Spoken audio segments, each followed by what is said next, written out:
আলহামদুলিল্লাহ, এমন জামাই পাওয়া আসলে খুবই ভাগ্যের ব্যাপার। ভাগ্য লাগে এমন জামাই পাইতে হইলে, যেটা সত্যি কথা ওইটাই। তো আপনাদের ভাইয়া তো আমাকে কাজে কর্মে অনেক হেল্প করে। হ্যালো, আসসালামু আলাইকুম গাইস, সবাই কেমন আছেন? আলহামদুলিল্লাহ আমি তো ভালো আছি। তো ভালো আছি বিদায় তো আপনাদের সাথে একটি ভিডিও নিয়ে আমি হাজির হয়ে গেলাম। তো ভিডিওটা দেখেই তো বুঝতে পারতেছেন এই যে অনেক অনেকের রান্না। তো আপনাদের ভাইয়া আজকে কি কি রান্না করে রেখে গেছে আমাদের জন্য, অবশ্যই আপনাদের সাথে ওটা শেয়ার করব। ঠিক আছে, তো দেখতেই থাকেন আপনারা পুরো ভিডিওটা। যদি ভালো লেগে থাকে তাহলে অবশ্যই লাইক কমেন্ট শেয়ার করে পাশে থাকবেন। ছোট্ট একটি ভিডিও আপনাদের সাথে শেয়ার করতেছি, যদিও বেশি বড় না। তো ঠিক আছে, সবাই দেখতেই থাকেন ভিডিওটা। তো এই তো আপনাদের ভাইয়াকে রাত্রে আমি বলে রাখছি যে আমার কাজের এখানে অনেক চাপ। এক সপ্তাহ আমার প্ল্যানের মধ্যে, এক সপ্তাহ অনেক কাজ আছে। তো আমি বাসায় আসতে আসতে হচ্ছে 12টা, 12:30 বাজতে পারে মিনিমাম। তারপর হচ্ছে এই তো তো কি রান্না করব। তো যদিও আমি একটু দুপুরে আসি, হালকা পাতলা কিছু খাই, তাহলে রাত্রে আমরা করব, কিছু রান্না করে করে আমি রেখে দিতে হবে, তাহলে সকালে খাইতে পারবো। তো আপনাদের ভাই আমাকে বলছে তোমার ওটা নিয়ে কোনো টেনশন করার কোনো প্রয়োজন নাই। তো পরে আমি বাসায় আসি, দেখি আলহামদুলিল্লাহ বাসায় ঢুকি দেখি যে ও আমার জন্য শাক ভাজি করে রাখছে, তারপরে হচ্ছে টুন পিসের ভর্তা করে রাখছে, তারপর হচ্ছে এখানে ডিম ভাজি করে রাখছে। তো আলহামদুলিল্লাহ আলহামদুলিল্লাহ। কার কার হাজব্যান্ড এইভাবে বউদেরকে হেল্প করে কাজে কর্মে।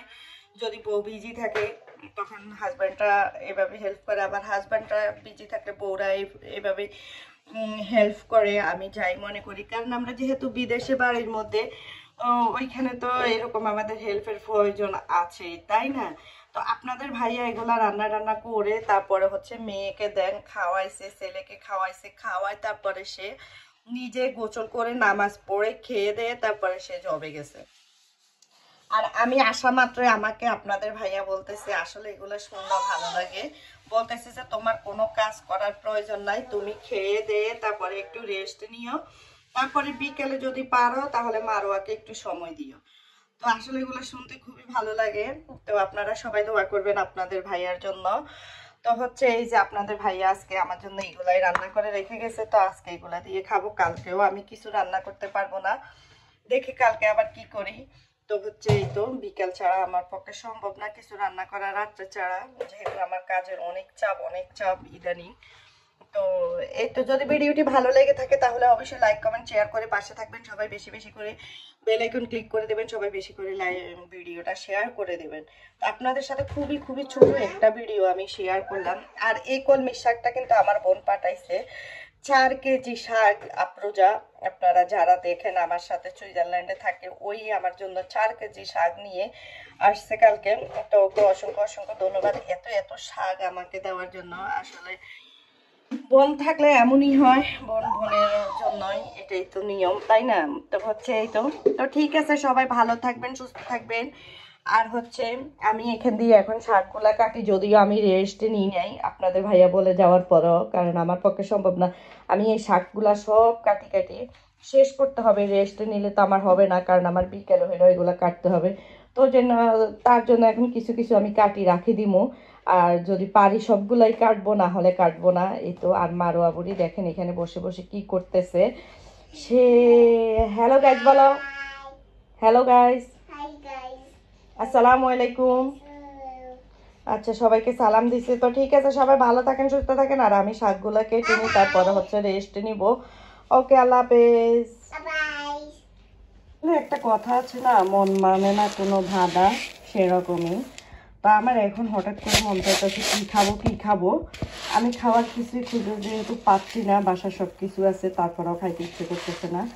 তো বাংলাদেশে দেখতেছি টিভি চালাইলে দেখি বন্যার্থদের জন্য খিচুড়ি ফাঁকে ফাঁকে সবাই খাওয়া।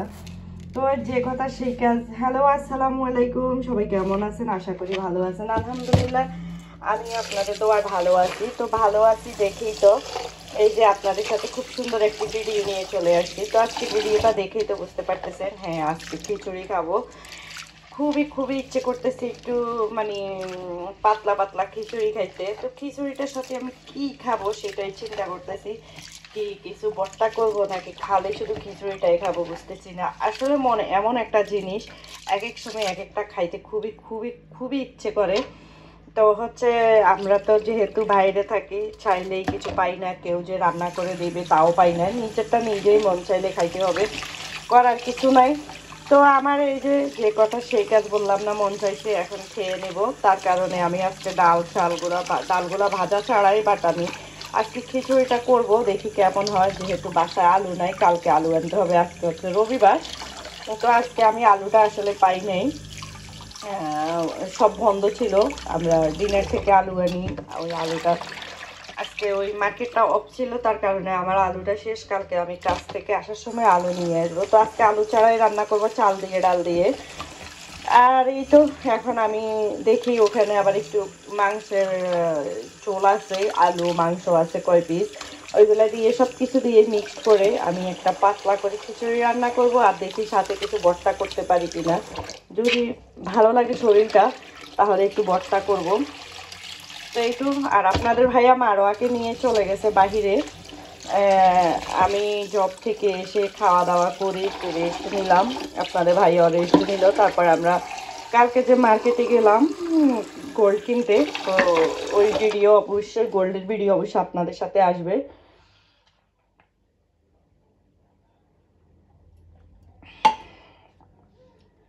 কালকে মার্কেটে গেছি গোল্ড কিনতে, তো ওখান থেকে আমরা রসুন নিয়ে আসছি 2-3 কেজি। ও রসুনগুলো আজকে আপনাদের ভাই আর আমি একসাথেই পরিষ্কার করলাম। তো ঠিক আছে, সাথেই থাকেন, আমি কি করি না করি অবশ্যই আপনাদের সাথে শেয়ার করব।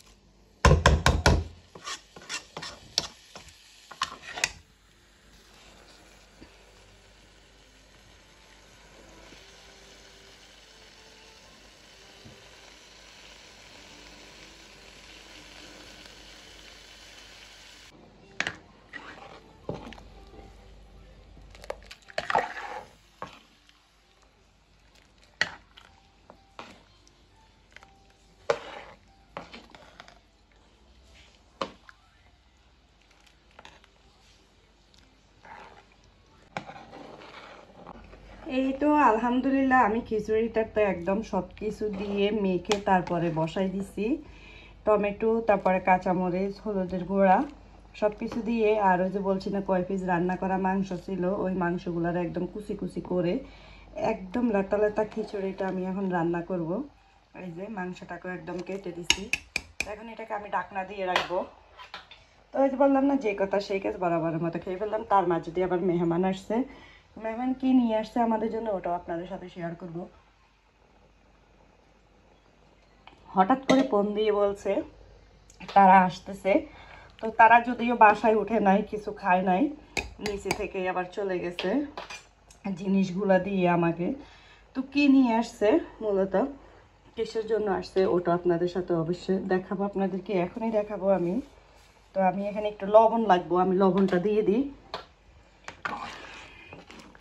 আমার মতো এরকম কার কার হুটহাট মন চায় লেতা লেতা খিচুড়ি খাইতে অবশ্যই জানাবেন, বলবেন।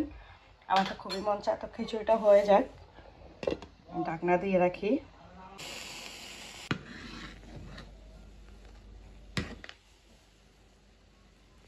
তো আর এই তো বলছি না, মেহমান আসছে, মেহমানকে নিয়ে আসছে, একদম শাক নিয়ে আসছে আমার বোনে আফরোজা। ও কাছ থেকে বের হয়ে অনেকগুলা শাক আমার জন্য নিয়ে আসছে। এটাকেই বলে আসলে বোনের ভালোবাসা, আর কিছুই না, জাস্ট এত এত শাকও আমার জন্য নিয়ে আসছে। আমি তো দেখে নিজেই অবাক, দেখেন আসলে এরকম এমন বোন পাওয়া ভাগ্যের ব্যাপার, তাই না? নিজের আপন বোন না থাকলে কি হয়েছে, মায়ের পেটের বোন না থাকলে কি হয়েছে, সবাই আমাকে অনেক আদর করে। তো হচ্ছে এই যে শাকগুলা আমি খুলে নিই, সবগুলা শাক। এইখানে মূলত 4 কেজি শাক আছে। তো 4 কেজি শাক কি কি সবগুলা কলমি শাক। তা আমার যেহেতু কলমি শাকটা খুবই প্রিয়, তো আমার জন্য 4 কেজি শাক নিয়ে আসছে। ওর বাসার এক ভাবি নাকি শাকগুলা করে, তো সেই জন্য আমার জন্য এই শাকগুলা নিয়ে আসছে। তো দেখেন শাকগুলা আসলে কত সুন্দর, কত তরতাজা দেখতে, মাশাল্লাহ। তো এখানে 2, 4, 4, 7টা আটি আছে, 7টা আটি 4 কিলো শাক হয়েছে। তো আসলে এটাকেই বলে বোনের ভালোবাসা। ও কাছ থেকে বের হয়ে আমার জন্য এই শাকগুলা নিয়ে আসছে, যদিও বাসায় উঠে নাই, অনেক টায়ার্ড, তার জন্য বাসায় উঠে নাই, শাকগুলা দিয়ে তারপর আবার চলে গেছে। তো আসলে বাসায় উঠে নাই, আমার কাছে খুব খারাপ লাগছে। ও বাসায় উঠে নাই, এক কাপ চা কফি কিছুই খায় নাই, শাকগুলা দিয়ে চলে গেছে। তো আল্লাহ আমার বোনকে বাঁচায় রাখুক, সুস্থ রাখুক, আপনারা দোয়া করবেন। এই তো।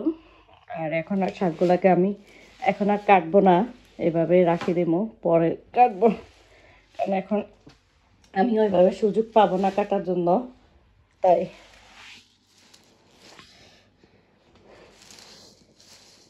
শাক কাটতেও কিন্তু অনেক সময় লাগে। এক বস্তা শাক, এই যে দেখেন, এক বস্তা। আর এখান দিয়ে তো খিচুড়িটা মনের সুখে হইতেই আছে, হইতেই আছে। খিচুড়িটা হয়ে যাক, তারপর খাবো।